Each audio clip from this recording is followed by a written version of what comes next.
Hi, everyone. I'm Heidi Hoffer, a charcoal portrait artist, and I didn't originally begin that way. I wanted to be a veterinarian. Well, that wasn't in the cards. So I love animals, don't get me wrong. And now I can speak intelligently to my veterinarian. However, I had more interest in the arts. I wanted to become a set designer. And more than that, I studied scenography, which is scenery and lighting and costumes Oh, for opera, ballet, and theater. And then later on in my long career, I moved into film and TV, where I oh. actually ran into many of my former students, and that was so much fun. And then when I left those unions, I realized I like story, I like character, I like drama, and I love drawing people. So Oh. I started to draw figures and faces and making sure that everything had a story coming through the eyes or the tilt of the head or something like that. Mm. Wow, I very interesting word. And I see that you have a lot of animals. It shows you how much you love animal. Oh, sure. And most of your work are figures. So again, you did like 10 in one, right? 10 different side of you in one Yeah. by creating work, it shows like, your animal lover Yeah. and so Yeah. an artistic side and filmmaker side, everything. And you see like, they are all more in different perspective and somehow they all like moving images. I guess Thank it's you. That I do try to make sure the story is clear if people care to look. The image of the dog that you had before was interesting to me because the client gave me about 20 photos and several movies to be Ooh. my references. So I saw the puppy from puppyhood through childhood through adulthood through the senior years of the dog. And the movies showed me the love that the owners had for the Oh. dog and the intelligence and energy of the dog. And when we get back to it, you'll see the paw is just reaching out a little bit. And that's because I caught that from a training film where they were teaching the dog to shake hands. Okay. And so this is a memorial. This dog has passed on. And when Oh. the owners came into the studio to pick up the final product, they all came and touched the paw and started crying. Oh. Oh my Um. gosh. I so- thought either I did something really good or really bad, but that's it. That it was such a sweet thing to Yeah, it's witness. so touching, so nice. Wow, wow, that's very interesting. How come actually you start this type of media, charcoal? What attract you to this medium in particular? Well, that's a good question. I had in my previous career done a lot in acrylic, a lot in watercolor, and quite a lot in AutoCAD 2 and 3D and Mm. Photoshop and Adobe Illustrator. And early on in my training as a scenic artist, we would cartoon, meaning draw our backdrops, Oh. 30 foot tall, 60 feet wide or so, in charcoal first before we added Mm. the color, which was typically scenic paint, acrylic, latex, milk-based paint, one of those. And the charcoal I found to be really expressive because Mm. we would go in and shadow where we'd be needing to add shadow later. And I really liked being able to manipulate the charcoal in terms of value. And I learned not to be afraid of the dark. Okay. The shadow is what tells the story, and that's been ingrained in my training since day one. Yeah. I mean, it's hard. I never, to be honest, work with charcoal. And I was curious to see how you do it. Is that the whole process? Are you sketch it and then you like render it with charcoal and then you somehow seal that because charcoal can come off easy, right? Right, right. Well, I tend to begin with the shadows. For example, on the dress that you're showing now, all of those folds were very lightly shadowed in. You have something to Um, show us? I'm looking, yeah, it's just over Okay. here. Okay. Let's stop I'm not sharing going and out of the way. we can see it better. Okay. I'm not going out of the way too far, but Yeah. this little palette Okay. knife with a sponge rubber tip, Okay. Oh. that is really nice for putting in a very soft, like makeup, a very soft shadow. Oh, And you awesome. can also use your hand and all of that. And then the other thing I do use is the good old kneaded eraser. Oh, Now, okay. Oh, so in that's history, I've been told that Da Vinci and those people used bread. oh. I tried bread on a final project and it was greasy, so I don't Oh. use bread. Bread. I mean, Yeah, like the center of bread, which is like more gooey. yeah, Okay. yeah, Oh, okay. exactly. Oh, It oh, worked, but it left a stain. Hmm. okay. Yeah, I'm sure they had to, clean it after it Yeah. dried, perhaps. And then to finish it, I use, well, if it's traditional and going to be behind glass or optical acrylic, everything is sprayed with a final fixative, which is a lacquer usually. Okay. I remember in school we were pretty frugal and we used Aquanet hairspray.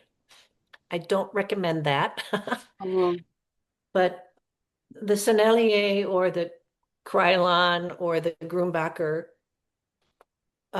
final sprays are fine. And the object is to make sure that the charcoal doesn't dust off. uh-huh. And then in traditional framing, you should not have the charcoal touch the glass. So there needs to be a mat or some Uh-huh. kind of a spacer Uh-huh. put between your artwork and the glass so there's an air space. Otherwise, you have this charcoal being attracted to the glass and then Okay. dribbling down the glass. It's a mess. Okay. So that's one of the keys if you're doing traditional framing with charcoal. And also, the framer here in Asheville confirmed this. Most mat boards will have the bevel facing the viewer, Uh-huh. but not Oh, in charcoal. The bevel faces the artwork so that it creates a little pocket. If there's any charcoal going to be dribbling down, it'll oh, fall into that pocket and not destroy or ruin or dirty up the mat board. okay. So they Little have a tiny special type details. of framing and glass for charcoal rather than, for example, for acrylic or watercolor. Right, Yeah, okay. I right, didn't know right. that. See, Yeah, little tiny talking details make a talking with difference. you, teaching me a lot of like, things that I never tried. And that's actually, I'm afraid of charcoal. Don't I be. It's always so much feel fun. it's messy. I have Yeah. the a new method that I really like. It's just behind me here. Mm. Uh, I'm going to have to stand up to Yeah, pick it up. it's okay. Yeah, go for it. I love to see.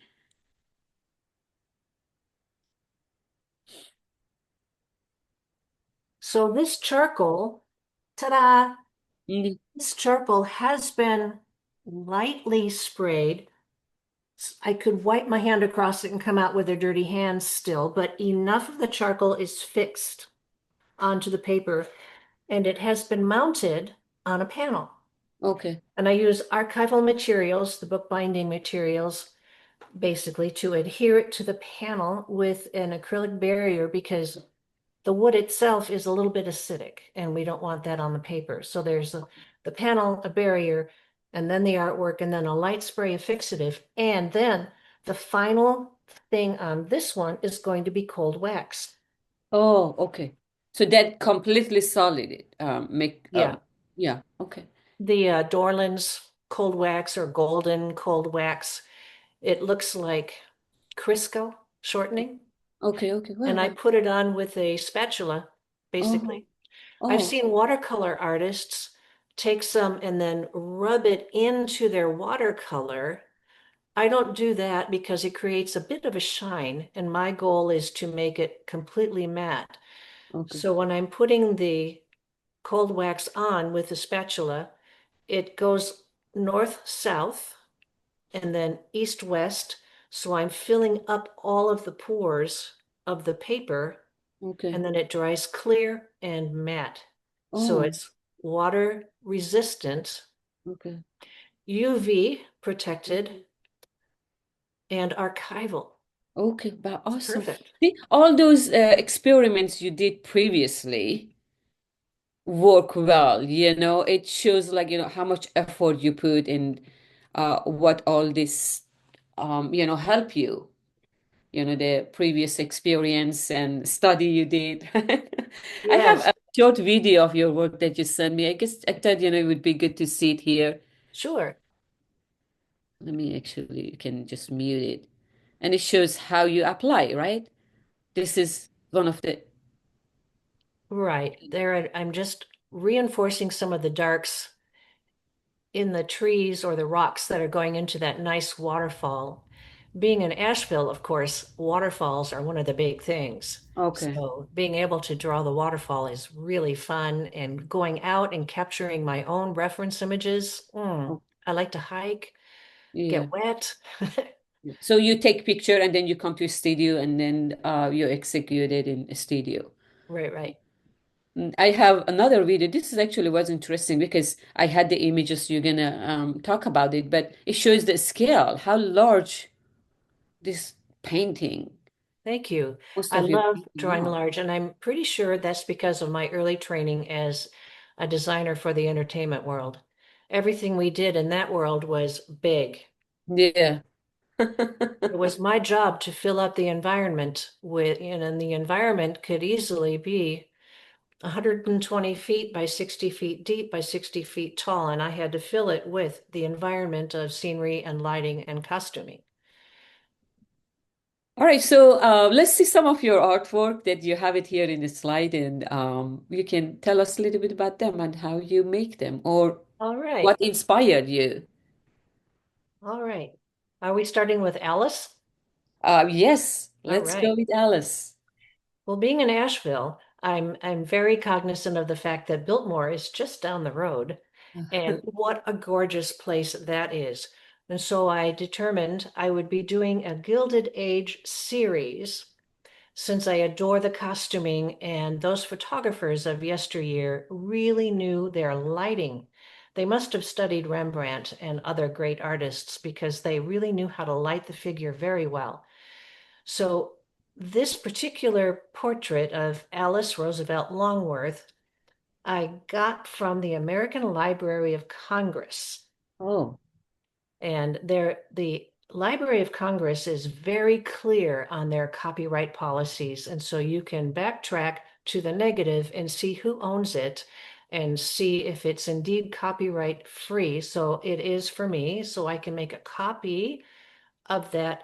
I can draw it and I'm allowed to sell it in my gallery.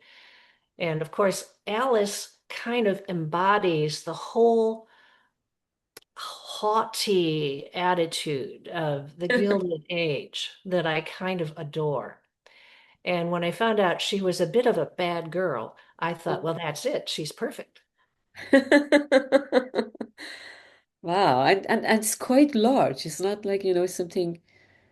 Um, Yeah, she's 4 feet tall. And in my studio here, it's difficult to do something much, much larger, but I'll do something big soon. Yeah. wow, interesting. So, and I guess the next one also part of the same gilded Yes, it collection, right? is. And this one is copyright permission from the Victoria and Albert Museum in London. And Lady Crofton was also known as a bad girl in many ways. This is interestingly not her wedding dress. This is the gown that she was presented in court. That's what she was wearing. And she married up in stature, and she has the right to wear a tiara. And boy, I went down a rabbit hole finding out what that tiara really looked like. There are Oh, many tiara websites and collectors out there, and the history of the tiaras being passed from royalty to royalty, from country to country. And near as we can figure, this particular tiara was taken apart during one of the world wars to make money by oh, selling the gemstones because I haven't been able to find it.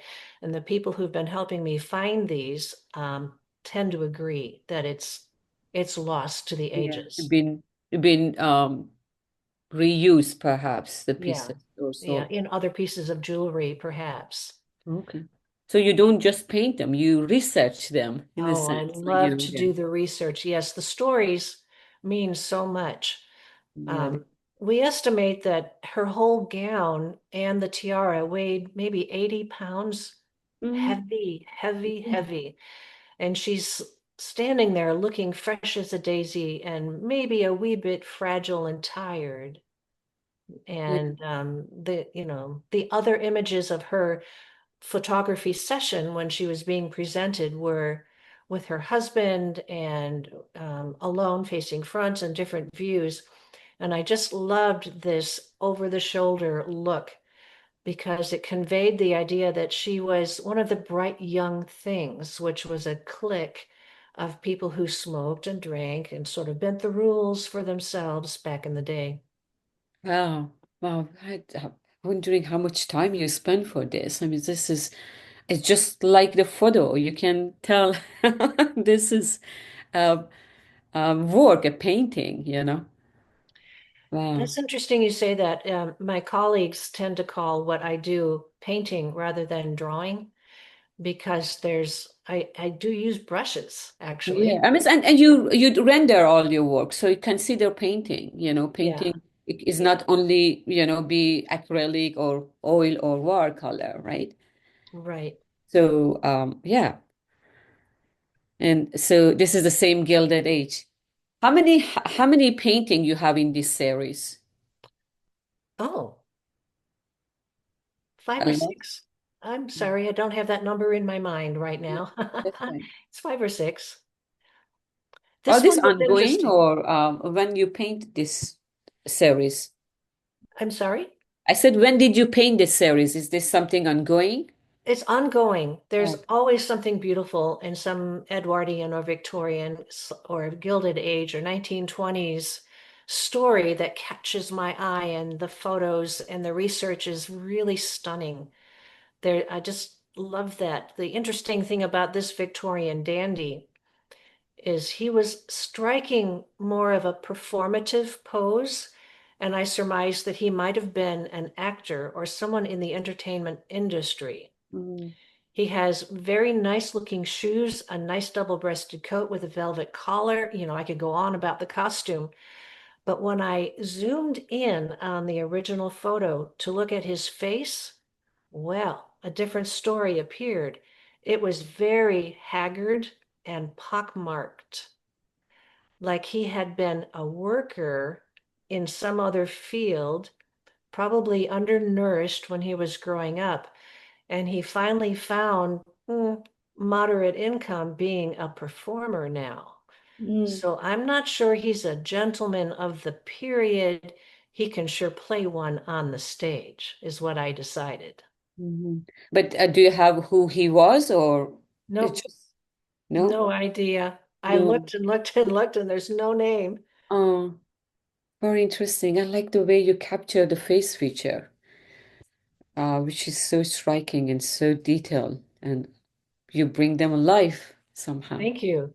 Very It's nice. you can see what I think maybe his story was. Yeah, Yes, yeah, yeah, yeah. That's it. yeah, You're recording the history. You re-recording the history, I that's should right. say, because it's been recorded and you visualize them, you bring them back to life. And you research. I mean, that's actually striking because you do your research. You don't just paint them. You want to know them ahead of Yeah, time. I'd Yeah. like to have tea or whiskey. Yeah. In this case, he'd probably be drinking something. Yeah. It may help you to even capture more. Oh, goodness. So this So is, I this, believe, is different series, right? yes, this is the medieval series, Mm. and it's also ongoing. I still have great respect for the armstreet.com company, a Ukraine company that lets me draw their models. And I've done 6 or 7 of these as well. And this one is interesting because the original had the young lady in that beautiful robe, cloak, carrying a purse. Oh. And I didn't really want to feature the purse. I liked the lines of the robe, and I liked her long, long, long, gorgeous neck. So I Mm. thought I should turn that purse into a lantern, Yeah. which meant I had to reverse the shadows. And that was interesting. So I had Mm. firsthand research doing that because when people came in, I asked them to pose for me, Oh. holding their flashlight on their phone as if it were the lantern, so I could see what the shadows and highlights would do on the neck and the ear and the hair and on the lips. It was very much fun. Mhm. So you had a model for this. Yep, several. Wow, interesting. I like, the idea you how you change, but you stay actually you use that history, but you make it kind of more contemporary by using model, right? You make them more alive. Yeah, I needed to be sure Since you the did Gilded Age and medieval, you have to go back and do ancient. Then your series gonna be completed.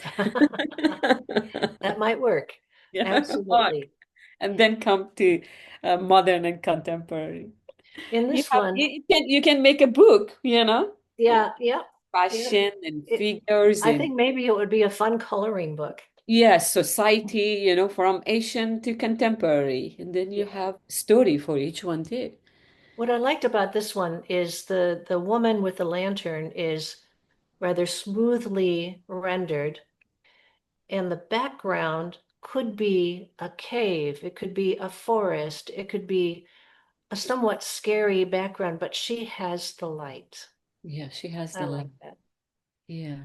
It make it mysterious to see Yeah, where she is and what yeah, she's up to. But she's not afraid. She's calm because she has the light. right. Wow, interesting. Interesting. This fellow, he makes me laugh every time I see him.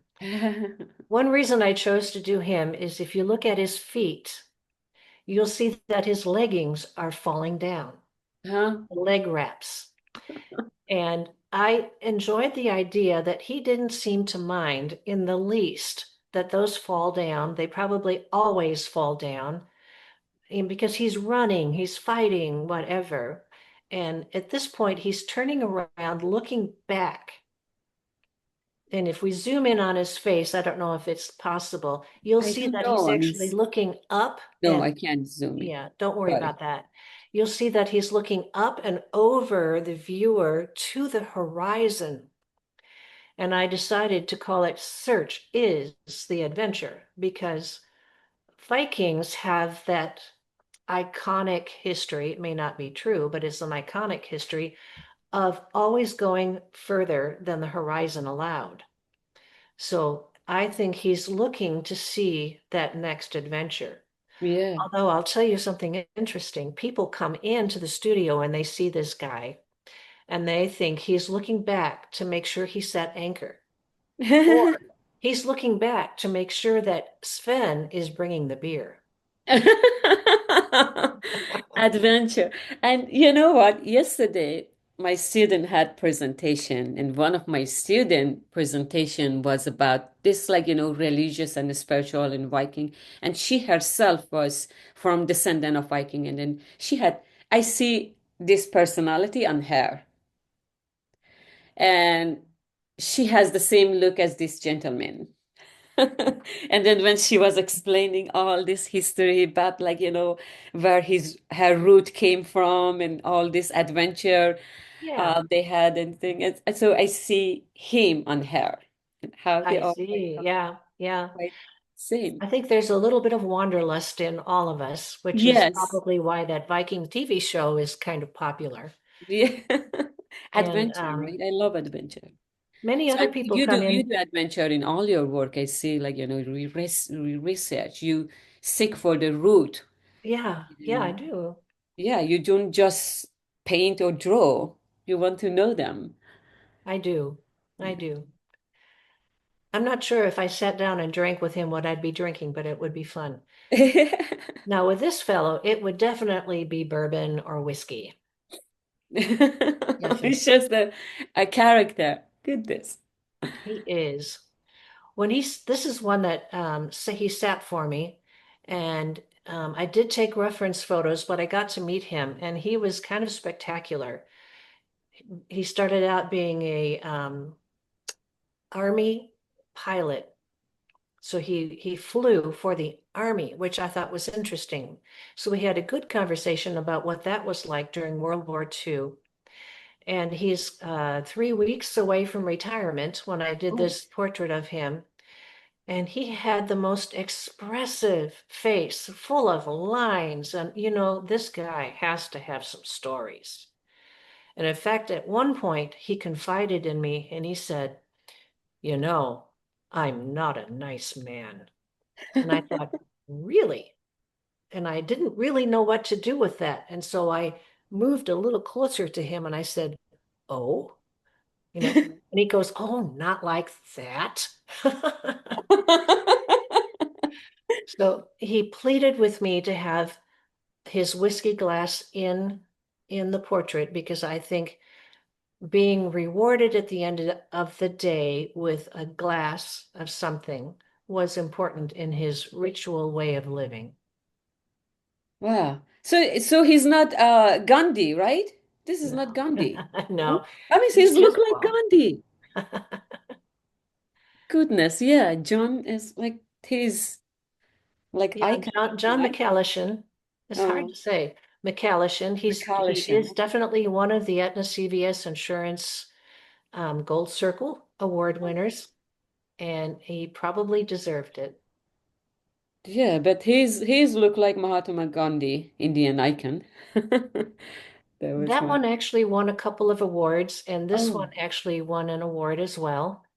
She's from the same Aetna CVS Insurance, and this particular Kelly Jones had when she sat down for me, I noticed that she looked weathered oh more than she probably wanted. So we discussed the complexion. Sometimes when you're sitting with a client, you need to be gently personal because you find there are things that they don't like about themselves or things that they want, like the whiskey glass. yeah.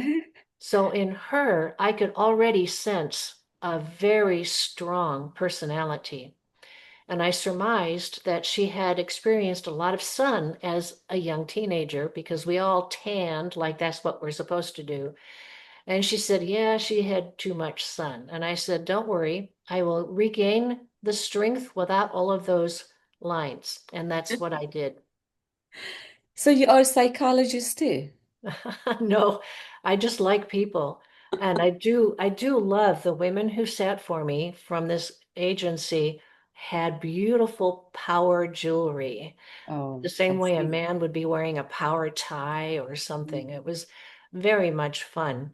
And Wow. I really enjoyed her steadfast, strong, I'll take care of it look. Yeah, that's very nice. Very nice. That the jewelry is also nice. And actually you are psychologist because you talk to them, you Yeah. know them. So that's actually what a psychologist do. And that's very important. So this is the one that's over here on my easel that I showed you earlier. And the work in progress, I wanted to show you um, that, well, I can reach for it just over here. Okay. For this client, I did 3 videos. I'm not sure I showed them to you, but they have this fabulous 1785 frame that's mirrored. So all of this framing is stained glass, and they wanted me to draw the frame and put them in it. Okay. And so I did a video mostly because I thought their faces would be too small. Uh-huh. Very nice. Then I did a normal video, 16 by 20, showing the appropriate size for a head on that piece of paper. And they liked the size, but they missed their family heirloom. Oh, So I did a third video oh, okay, this. with the family heirloom behind them. Okay. And that made so much more sense Okay, because the yeah, yeah. size of the portrait is good. They have their family heirloom, which is technically a third portrait, right? Hmm. So the one that I showed you earlier is the final version. So the one on the left is Chloe, and I've discussed a little bit about her already because I mentioned the family gave me 20 photos and several film, movies. And here you can see that little paw coming out saying, "Oh, touch me." Oh, Oh. I And we then have a dog. just last weekend, the owners came in to see how I was doing, and they were holding their new puppy. Oh, Oh my goodness, it looks just like this one. oh, So I have it on my calendar to do a portrait of that one sometime. yeah. Is this finished or is still ongoing? That's finished. Yeah. And Luna on the right, I might have said the wrong name earlier, but Luna on the right is also a memorial. And that family also gave me many, many photos of the dog throughout its life. And it's got a very cute story. Yeah. It's a tiny dog, but it's fierce and very protective of their newborn. And they got it when they were boyfriend and girlfriend. 4 years later, they get married. 2 years later, there's a baby. And everyone was worried that the dog would be angry at being replaced by the Mm. baby. Not so. This dog was a fierce protector of the baby. If somebody came in, the dog would be right in front saying, you have to go through me first. Yeah, this. So I wanted to show the love and the intelligence and the protection of this dog is going to do anything for that baby. Yeah, and look at the eyes. You capture the eyes so nice. Yeah, they right looking into you, Yeah, not on you. yeah, yeah. Very, very interesting. And so some landscape, I guess, you capture all this through your travel or you paint them from photo. Some of them are from travels and some of them are from client photos.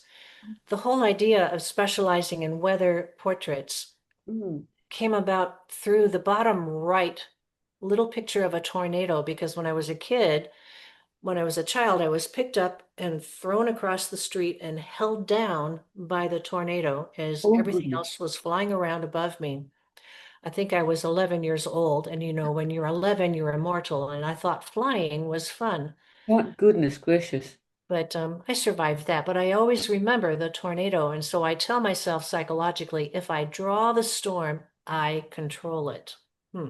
But that has evolved into some other ideas of capturing more about Asheville's waterfalls.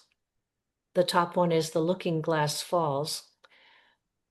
And then the middle one there is the storm on the way to town. And interestingly, on the right of that is just female rain, just a gentle rain. But you can see the tendrils of the storm from the left coming towards the unsuspecting town. So the storm that's coming looks a little more ferocious, and that's what I would call the male rain. The Okay. male rain would be the kind of rain that reforms whatever land it is on through erosion or worse. And then the desert scene, this one a client gave me from, I think, 7 of her photos that we strung together because this is the view she has from her garage door Okay. near in the Catalina Mountains in the back. So I call this one the Sonoran Desert. And I kind of favored this very long, they're 4 feet long and 9 or 12 inches tall. And I kind of favored the brown paper that I'm using, which is pH neutral, and it has a nice tooth. And especially in the Sonoran Desert, I added flicks of white pastel to make the spines on the cacti and the light hitting the petals of the ocotillo cactus really sparkle. Yeah. That's, I really enjoyed doing that one. And then the top right one is a basic desert scene with my husband and I were camping. And there was a big valley beneath us. And up on the next ridge, up on the next ridge was this storm with those big bulbous mammatus clouds. They look like mammary glands. And somebody over there was going to get some pretty serious hail. So there's a sense of impending trouble in this one. And we didn't know if it would come our way, if we had to protect the car, or if we should take down the tent or whatever. But meanwhile, of course, what do? I notice how beautiful it is. Yeah. So you capture it, you Yeah, record it. That's what you do. yeah. You record. Yeah. Wow. Interesting. Really interesting. I mean, all your work are beautiful, Heidi, and it was really pleasure to talking and seeing your work and see how much effort and research you do. So you don't just paint or draw. You research, you study, you talk, and you want to understand things. And that's actually quite beautiful and amazing, and make your work so meaningful for everybody. And people understand this, people understand that how much effort you put because every detail has a story. It And as I does. said, you are filmmaker, you are vet, you are psychologist, and so you do all these things together to create that. And I like you're to think really when, moving. thank you. I like to think when I'm working with a client, it's ongoing. There's a certain stage when I start and halfway point, I show them the halfway point, and which is always dangerous, always a little scary because that's when they find out what I think I see. And they can ask me to change things or add things and so on and so forth, which is exactly what I want because I want them to feel good about the portrait. Meaningful. Thank Yeah. you for sharing. It was really a pleasure to have you today in our conversation. In particular, in the month of December, which is a festive month, I wish you really a happy holiday, Merry Christmas if you celebrate. And I hope to see more of your work and have more conversation together, Heidi. Thank you. Thank you, Farron. It's been a pleasure. Yeah, pleasure is mine. And happy holiday to everyone. Thank Yes, you. happy holidays. Absolutely.